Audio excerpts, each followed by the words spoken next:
دا د نړۍ هغه مظلوم خلک دي چې د کفري نړۍ یوه زبر ځواک پرې رحم نه دی کړی. جنګونو دومره ځپلي چې له ډېره درده خپل حال نشي بیانولی. په افغانستان کې د اسلامي امارت بیا ځل واکمنېدو سره یې د رغېدو هیلې ژوندۍ شوي. چهارشنبه د زمري 24مه د امریکایي اشغال د خاتمې 3مه کالیزه هغه ورځ چې دغه مظلوم ولس ورته له مخکې چمتووالی نیولی او په شور لمانځي.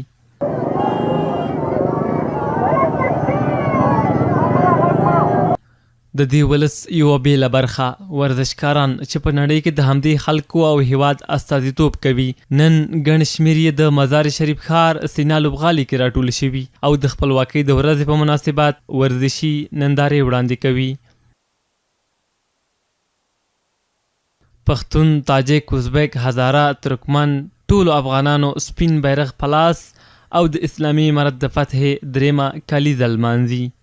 ځینو خو یې لا امنیتي ځواکونه وستایل چې شپه ورځ د دوی امنیت ساتي. د بلخ ولایت د بدني روزنې او ورزش رئیس وایي د 10 فدراسیونونو څخه 2000 لوبغاړو ګډون کړی او د اسلامي امارت د فتحې د 3مې کالیزې په مناسبت ورزشي نندارې وړاندې کوي. الحمدلله دغه نننۍ غونډه چې جوړه شوې د 3مې کلیزې د امارت پیروزي د اسلامي امارت د پیروزي وه چې الحمدلله په دې کې 2000 ورزشکارانو چې د 10 فدراسیونونو مختلفو رشتو څخه راغلي وو شرکت یې کړی و او دغه ورځ یې ولمانځله. الحمدلله تاسو یې ټول وینئ چې ښه په لوړو مراسمو سره او ښه په ترتیب سره الحمدلله موږ نمایشات ولس ته وړاندې کړله. بلخي لوبغاړي کاږي د خپلواکۍ په مناسبت سینا سټیډیم ته راغلي.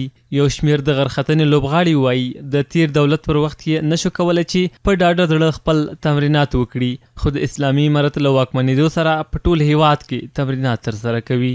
به خاطر 3مین سالگرد فتح امارت اسلامی اینجا ما رو به خاطر نمایش خواستن اجرا کردن آمده.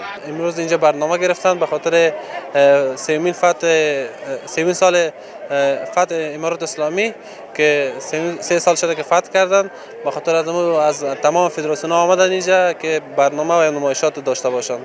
ما دوران جمهوریت هم کوهنوردی داشتیم ولی به خاطر که امنیت نبود ما در چهار اطراف کوهنوردی کردن نمیتونستیم. از زمانی که امارت اسلامی افغانستان مسلط بر افغانستان شده با فضل خداوند ما 34 ولایت افغانستان شب و روز تمرینات کوهنوردی داریم. تا فعلا کسی مزاحم ما نبوده نشده انشالله بعد از این نخواهد شد. تر دې نندارې ور اخوا دلته بیا د موټرو نندارې وړاندې کیږي. ګڼ شمېر ځوانان راټول شوي او له سپینو بیرغونو سره موټر ځغلونه کوي.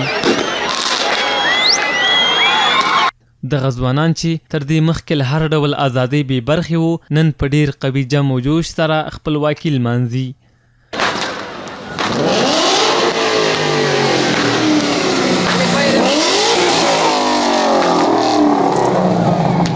درې کاله وړاندې امریکا او ملګري هیوادونه یې په افغانستان کې مات او ټیټ سر د زمري په 24مه وشړل شول.